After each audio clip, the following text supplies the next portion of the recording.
I've decided to read the Keeper of the Lost City series by Shannon Messenger. I just finished book 1, so let's talk about it. And if you're interested in a longer, more in-depth, more ranty review of this book, you can go check that out over on my YouTube. Keeper of the Lost Cities is a middle grade series that follows Sophie Foster. She is a mostly normal human child, except for the fact that she's a 12-year-old prodigy and she can read minds. And both of those things end up not being that normal at all because it turns out that Sophie isn't a human, she's an elf. In this book, Sophie is forced to leave everything she knows behind in order to go live in elf world and start going to an elven school called Foxfire. Not Firefox, that's the web browser. They're different.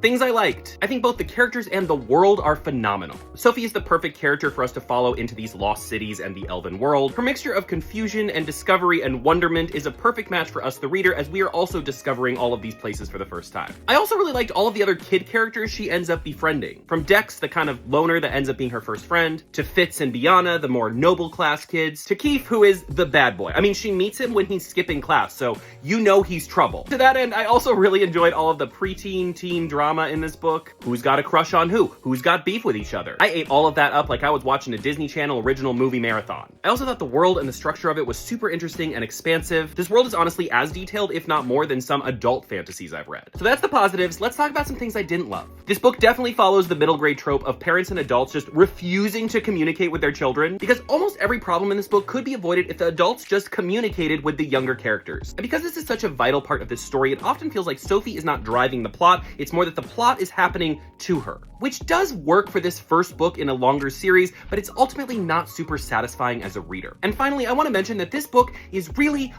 white. I get that this book came out in 2012 and the conversation around diversity in YA and middle grade has changed a lot over the past 12 years, but still, you mean to tell me that you came up with a world where elves are living amongst us in these lost cities, traveling from place to place on light beams, caring for fiery pterodactyls, but you couldn't fathom a world where any of the kids or teachers at elf school were not pretty white people? That is baffling, and it was easily my biggest negative on this book. I will say I've done some research, and it does seem like Shannon Messenger learns from those mistakes and adds some characters of color later on, but still, come on. All of that being said, the good, the bad, and the ugly, I am planning to continue reading this series. I'll be starting in on book 2 very soon, but in the meantime, have you read Keeper of the Lost Cities, and what were your thoughts? Let me know in the comments.